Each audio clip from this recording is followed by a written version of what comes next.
Hi, welcome to the Freeman Conversations. I'm Jobert Ogal, the online editor of the Freeman. Thank you very much for joining us today. Last week we spoke with the successful examinees of the 2017 bar examinations from the University of San Carlos. And today, here in the studio, live for the Freeman Conversations, we have two other successful examinees from Cebu, from the University of San Jose Recoletos and the University of Cebu. From USJ R in 15th place in the 2017 bar, we have Attorney Stephanie Claros, and from UC in 17th place, we have Attorney Ella May Mendoza. Thank you both for being here today. Thank you very much. Thank you once again. Congratulations once again for number one, passing the bar, and of course for placing in the top 20 in the 2017 bar. Congratulations for bringing pride to our schools and to Cebu in general. Has it finally sunk in that you are in the top 20?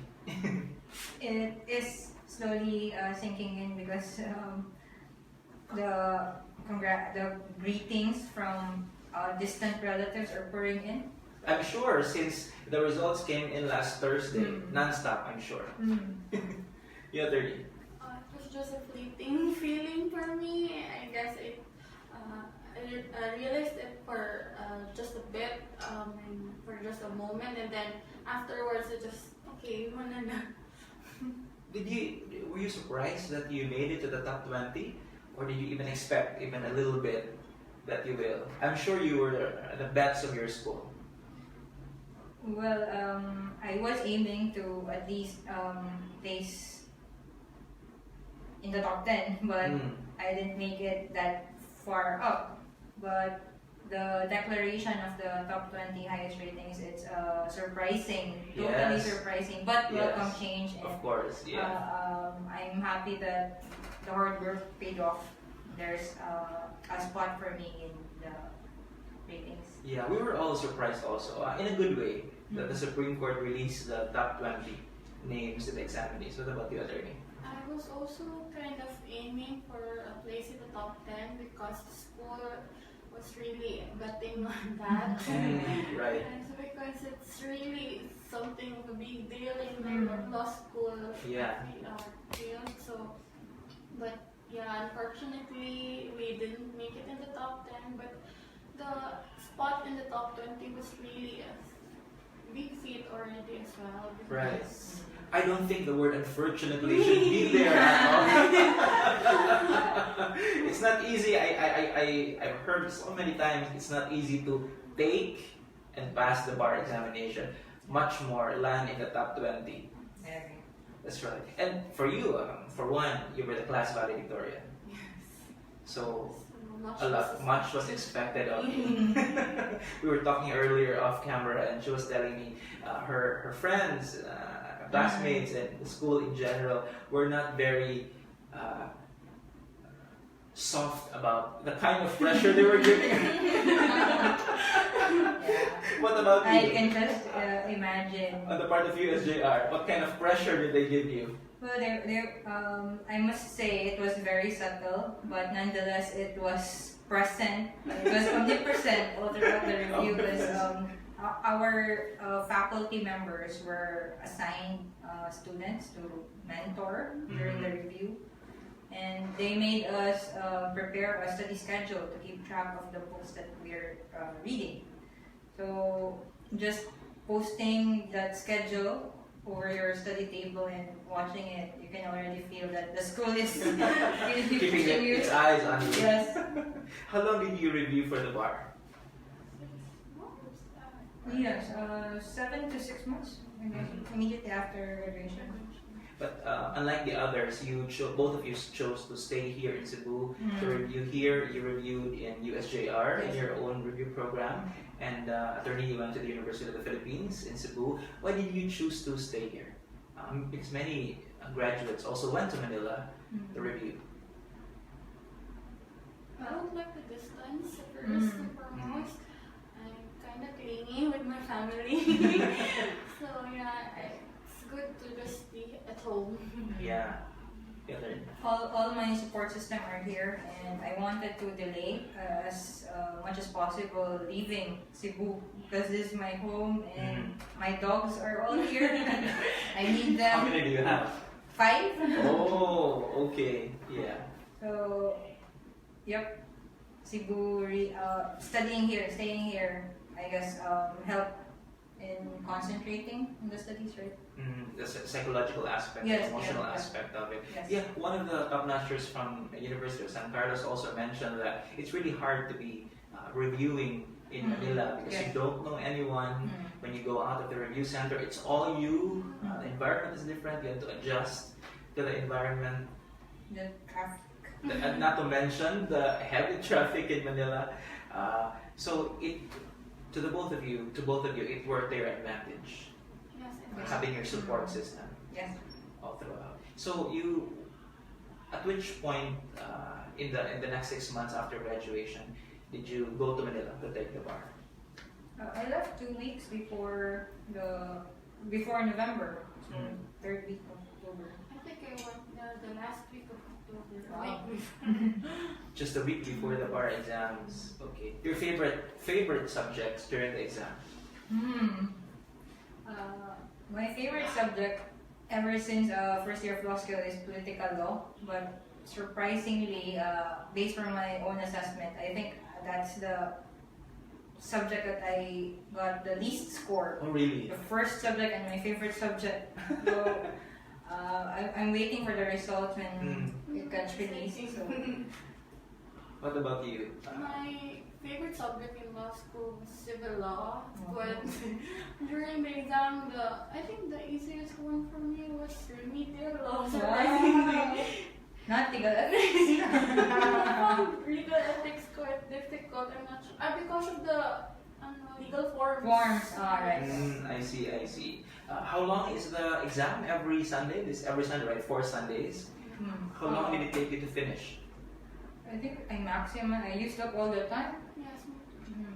Except political law, I used up only about 3 hours Wow. because I didn't really count the number of items. So Oh, you missed some items? No, I thought it was 25 items, but it was really just 15. So that's why I used up only about 3 hours. Wow. That's too short? I guess so. For me, because most people really use up the 4 hours. For exam. I see. I'm sure you've been asked several times, perhaps even on the day the results came out, what do you intend to specialize in? Should you be specializing on something?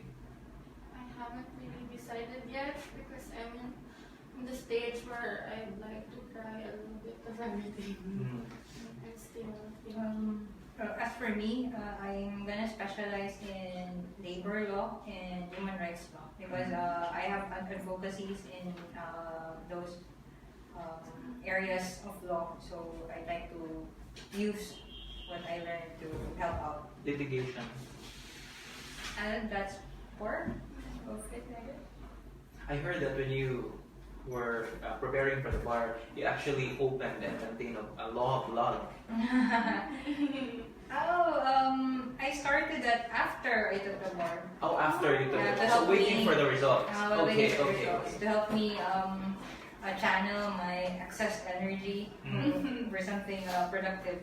Yeah, tell us about it. I got curious when I read about your this information.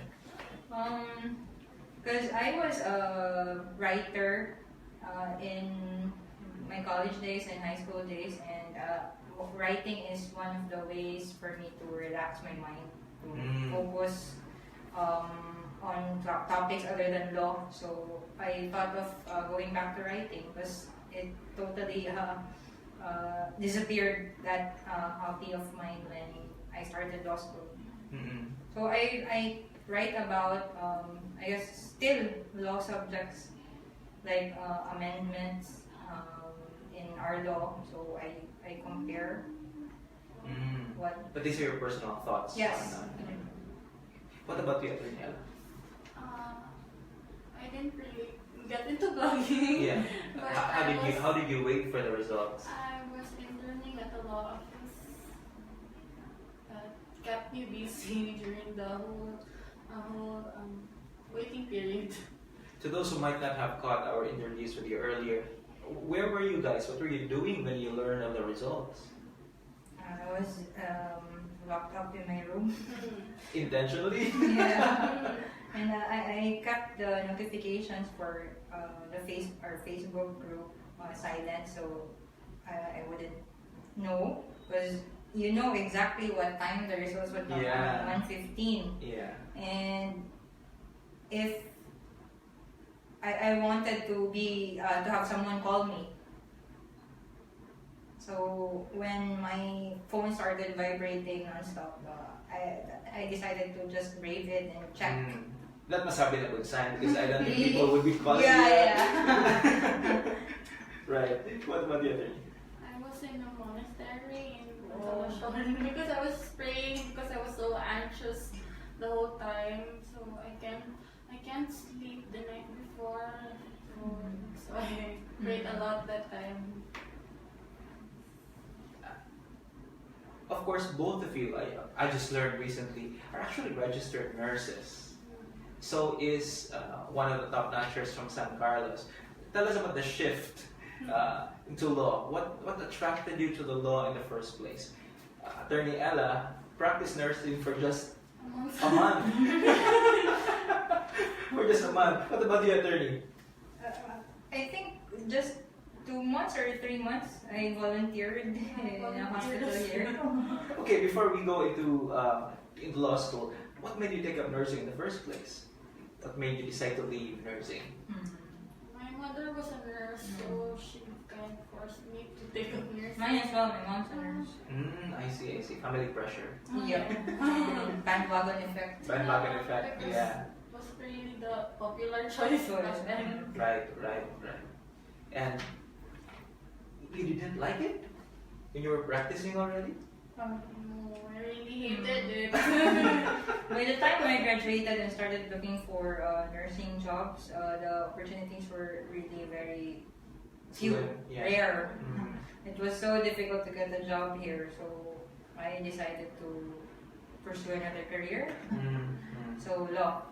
Right. Because at the time when opportunities for nursing exploded, of course, almost everyone went into nursing. So eventually, the ratio between opportunities and applicants sort of the other way around. So, but why law? Why did you go to law school? Not sure. Everything's a blur na. But I can't really remember what motivated me to choose law. But I was thinking about the professions that would make me happy and make me feel fulfilled as a person. So I think law came up. That's it. It was either medicine or law, but Yeah. medicine's too much like nursing. So law. So you wanted to veer away from the sciences. Okay. There are moves, of course, right now that to regionalize the bar exams. You have already experienced taking the bar in Manila. That must have been quite difficult, not being not a resident there. So there are moves to regionalize so that those in the provinces can take the exam where they are. What are your thoughts on this? I fully support regionalization because, as you said, there are plenty of challenges to being in Manila for candidates who are from the provinces. There's a lot of expenses involved, and then you have to kind of lock yourself away from your comfort zone.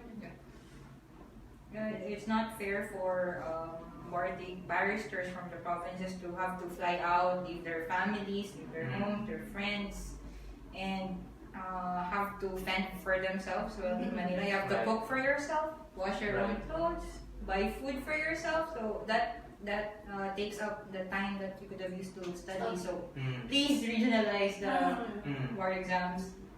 So far, the efforts are not very successful. I think the Supreme Court wanted to get a quota of those who really wanted to regionalize, but the signature campaign last year, if I'm not mistaken, was not successful. So I think moves are still continuing.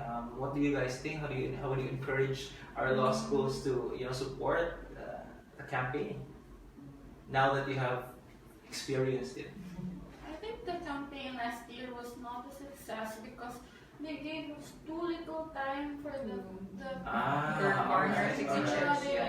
I think they only gave us 2 weeks. Oh, okay, okay. So I think if they would just give it more a really concrete kind of thought or kind of opportunity, I think more people would support it. Yeah, or a consultation with the law students. We have an association, right? Maybe Yeah. Through Yes. ALSP, and can sponsor a dialogue with the Supreme Court. Do you talk about this in your law schools when you were still there? Yes. Because our dean is a very staunch advocate of regionalization. What about USJR? I remember that the petition was circulated in our school, and our faculty called on us to support the petition. You mentioned earlier that, talking about these things, you mentioned earlier that the effort and the time spending to fend for yourself, and if you are reviewing in Manila, you'll be better off spent studying. When you were studying, how long did you have to study for the bar exam? In a day? What was your schedule like? Is there really a secret way of studying for the bar to be successful? I don't know, because I'm not a very systematic or organized person. That's refreshing. Yeah, I kind of just schedule the subjects according to how difficult I find them. So I studied first political law because I found political law difficult, and then I just assigned particular days to certain topics. But the schedule was not really rigid. I actually didn't really follow it. Yeah, they made us prepare a schedule, but I think you get to follow it for a month. But the rest of the months, it gets scrambled. But I really cannot estimate how many hours I actually spent studying, but what I can remember is that I spent every waking hour possible to studying. I didn't go out, see friends, because I felt guilty if I wasn't facing a book. So that's it. You just have to love your book. What other regimens did you have, if any? I don't know. Unlike her, I actually kind of went through an ordeal last year, so I studied MENA. So yes, I started studying MENA, and then there were days I didn't really study. So, but I think you just don't have to be too hard on yourself. That's really a refreshing thought, because most of the barristers really give themselves a hard time during review period. What about the attorney? We were encouraged to put rest periods in a week, like have a Sunday off.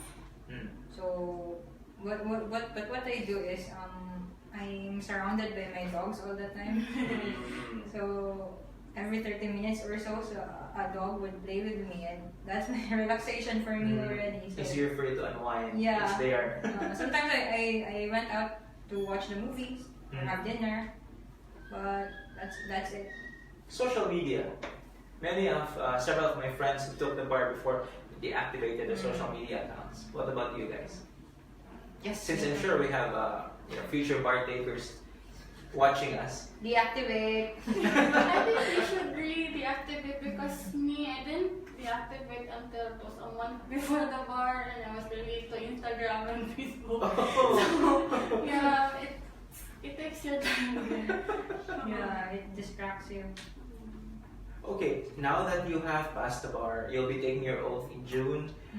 For sure, in the 4 years that you have studied law, you've seen the justice system in the Philippines, you've seen how law is being practiced here. How would you describe the practice of law, the profession here in Cebu and the Philippines?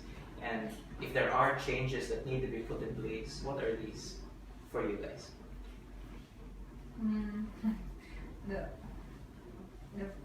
What I've observed so far in the law arena is that it really depends on the politics, the current politics, like the ruling administration. So interpretation of the law sometimes can be bent to accomplish like political agenda. yes. Okay. So I'm hoping that by the time that we fully practice law, there would be space for us for future for new lawyers to be heard and welcomed in the legal community, regardless of political color or beliefs. But the direction that you're planning to take, because I also read that you still want to pursue your advocacy on labor and human rights. Yes. Well, these are very stressful areas. Yes, Of especially practice. now. Yeah. Right now. Why do you want to go there? I'm a member of a group, a political organization that mainly works in the labor sector. And when I was a student, I helped out with a few cases. And I've witnessed firsthand how much workers need legal counsel to help them exercise their right to security of tenure and other cases that would be taken for granted by more established lawyers, because labor is not really a lucrative field. Yeah. So I'm hoping that by specializing in labor law, my labor advocacy would be advanced. I might as well tinker with your mind some more. What's the situation like here in Cebu as far as labor practices are concerned, as far as enforcement of labor laws are concerned? Is concerned. I guess it's a reflection of the nationwide labor situation. So the hottest issue right now is ending contractualization. Correct. Yeah. So most of the rank and file employees are agency employees. So the campaign for ending contractualization is not over, because despite the signing of the executive order, agency employment is still the most prevalent form of short-term or non-secure employment. For the benefit of those watching, the executive order we're talking about is the executive order President Rodrigo Duterte signed here in Cebu City on Labor Day, May 1. But it was emphasized and really clarified that the executive order only regulates contractualization. Yes, it's still not totally prohibited. What do you think we should do? Because the President said it needs Congress to amend the labor code or labor laws to really address this concern of workers. Yes, I believe that there's a necessity for amending the labor code, especially to reflect the new forms of employment. And it's a high time that the labor code is updated, so that workers like freelance online workers can derive can be covered by our labor laws, and other new forms of employment right now involving technology. Attorney, please, your Yes, thoughts. I agree with her. I think there should be amendments in the labor code, because many changes have been brought by changes like the BPO industries, because some people are allowed to work at home. They call this teleconferencing, I think. Yeah. So they are allowed to Virtual work at home. agents. Home-based workers, So it's kind of a gray areas there Yes.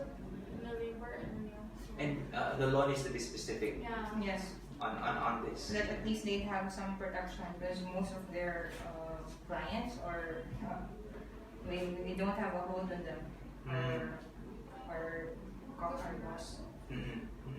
What about you, Attorney L? I asked Attorney Steph earlier, how would you describe the practice of law in Cebu and the Philippines?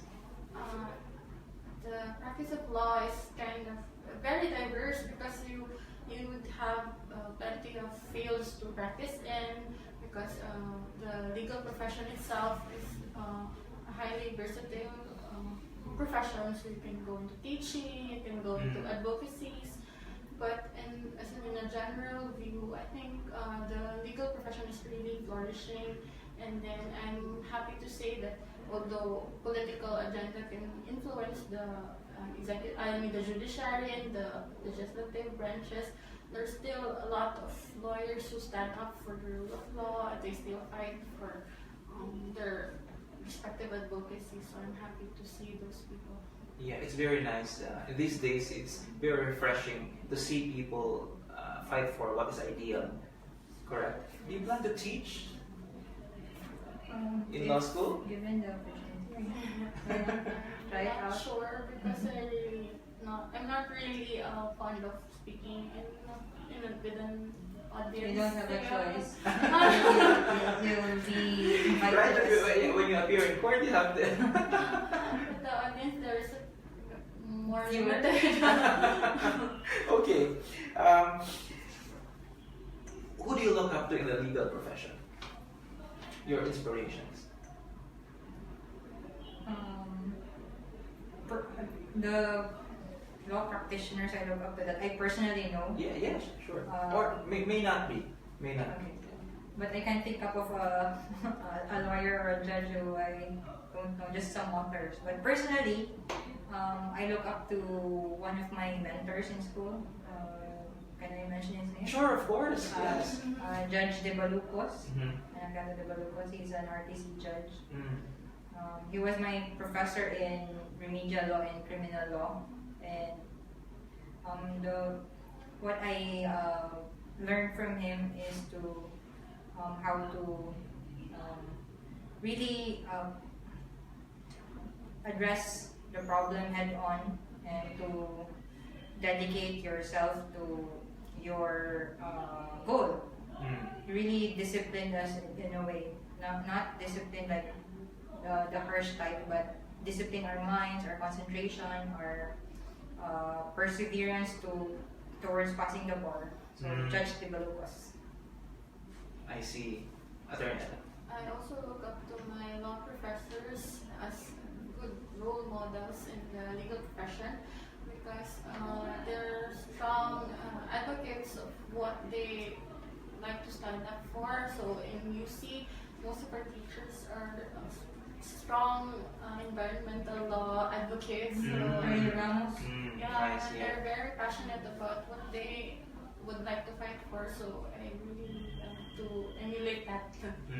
Very nice. It's really nice to have someone that we can, as you said, emulate and seek inspiration from.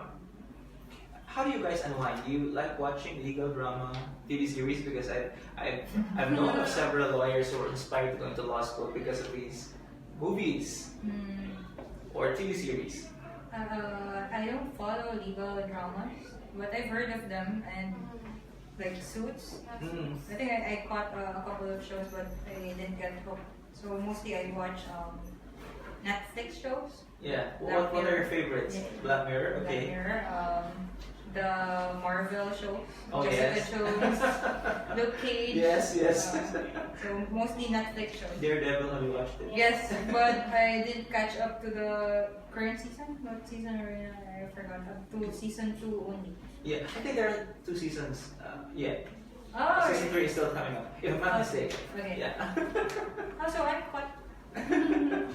What about the attorney? I didn't really watch legal TV series as well. I watch mostly like shows like How I Met Your Mother, Friends. Oh yeah, of course, yeah. Those are the kind of things I Yeah, watch. but I remember from childhood, kapag may katwiran, ipaglaban mo. That was show. inspiring. Yeah, a TV show. I think they revived it. That's a public service show. So it should be Real cases. Real cases. Correct. Were you the types, or are you the types who read books, novels? Many lawyers are. I heard fond of John Grisham and those stories. Yes, I'm an avid book reader, but not really the legal genre. Pero I've read a few John Grisham, like the Client, The Firm, but that wasn't. Those weren't the books that got me interested in law school. What were the books then? It was the book of the first year book, Cruz, the Cruz Constitutional Law book, which I browsed in a bookstore. So I read the Bill of Rights there. It was interesting. I see. And that inspired you, encouraged you to Not go really to law inspired school? me, but that was the book that, oh, it's all, reading law books, it isn't so bad. It could be interesting. I see. What do you think of Grace? Have you read the book? The Cruz book. We have a future lawyer. The Cruz book. You attorney. I also love reading books, but I also didn't really get into John Grisham books, but I also read Hugh. I'm more into spy thrillers. Oh, I see. What kind of books do you what are your favorites? Robert Woodman's books. Oh yes. Yes, of course. Yeah. Tom Clancy. Yes. Action packed. Yeah. Action packed. To those who are yet to take the bar, and to those who would want to go into law school in the future, what's your message? Your advice? Just persevere, okay? So don't get discouraged by legal developments or by financial constraints. If you really want to be a lawyer, then just get enrolled. So take up the LSAT. Oh yes, the LSAT. Yeah, that's a requirement now. Yes. Was there LSAT already during your time? Not yet. Okay. As far as USJ R is concerned, how can they get into USJ R law? Just drop by our school. It's right in the heart of Cebu. Just walk in. What are the requirements, the demands in USJ R law? For like the documentary requirements. Perhaps yes, you can share. Okay. I wasn't oriented by Ma'am Heidi, but Ma'am Heidi, I'm channeling your spirit. So please register for the LSATs first. You have to take the exam first. You have to pay a fee. That's it. What kind of demand does USJ R law give its students? What kind of pressure? Just enough pressure to make you scared of failing grades and wasting your tuition money. Actually, since day one, our teachers have always told us that studying for the bar does not begin after you graduate, but on your first day of law school. So the foundation of your law study is really from first year to fourth year. So that's how they drilled into us the discipline to study. Are working students encouraged in USJ? Yes, actually, we have a program for working students. There's an executive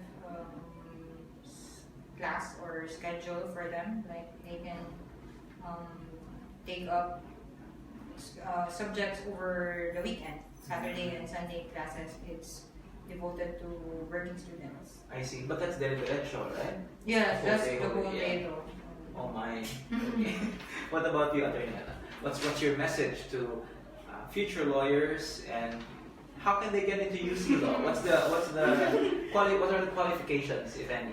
I think to future or aspiring lawyers, you just have to believe in yourself, because that's the first thing. You should really have faith in yourself that you can do it. And then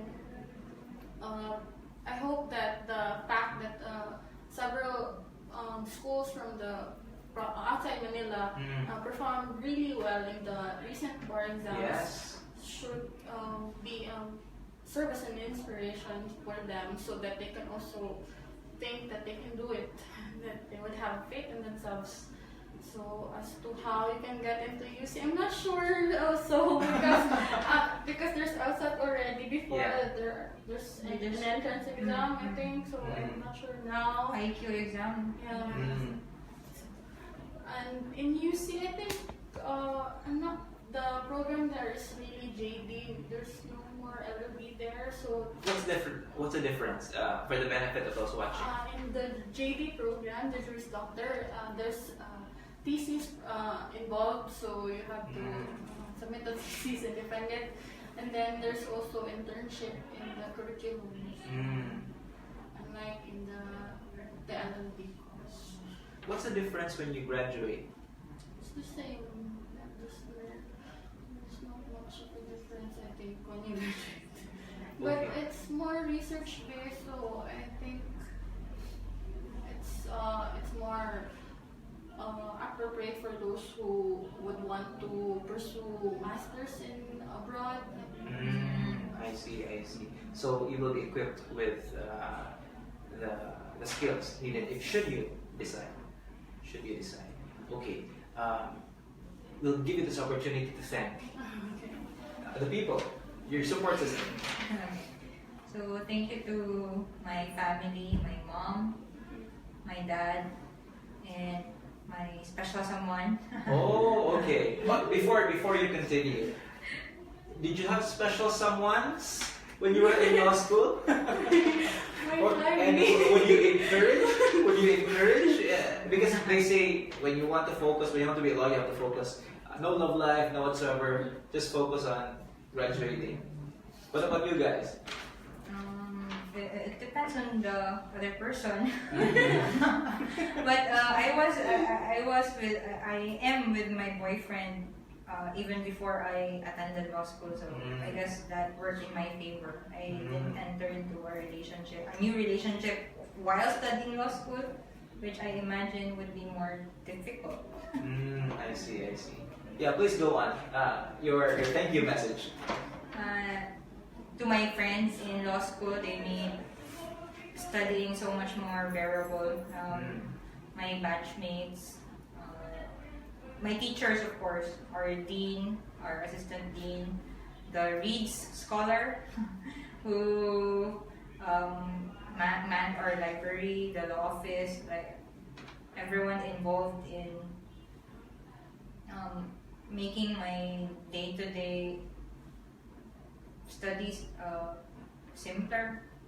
I want to thank you. I can't name you all, but you know who you are. So thank you. I would like to thank, of course, my family for inspiring me to do well in everything that I do, and also to my friends who supported me all the way. And I would like to also give thanks to the UC College of Law faculty and staff for making me feel right at home and for training me really well, and for all those who prayed for me during the bar and then during the waiting period and before the results. Thank you so much. Of course. Out of the 6,748 examinees in 2017, only 1,724 passed. And you are two of those successful examinees. What's your message to those who did not make it this time around? Don't give up. It's the dream. It's what you spent 4 years of your life on. So this is just a temporary setback. So we will all become lawyers. Maybe not at the same time, but we will be all lawyers. I also would like to tell them that this should not be something that should hold them back, because there's a lot of factors involved. So it's not really just because of you or because you failed in something, you failed in doing or preparing for that exam. So it's not yet too late to chase the dream. Those are very nice messages. Don't give up, and it's never too late to chase the dreams. But for the two of you, congratulations. Thank you. Congratulations Thank in you. making it in the 2017 bar, and for placing 15th and 17th in that exam. Congratulations once again, our guests in this edition of the Freeman Conversations. Lawyers, attorney Stephanie Claros from the University of San Jose Recoletos over here, 15th placer in the 2017 bar, and of course attorney Ella May Mendoza from the University of Cebu, who placed 17th in the 2017 bar examinations. And aside from making their dreams come true, they're also living proof that your first choice may not necessarily be the right choice for you. Former nurses and now new lawyers. I'm Joe Otto, the online editor of the Freeman. Thank you very much for joining us. Join us again next time here on the Freeman Conversations.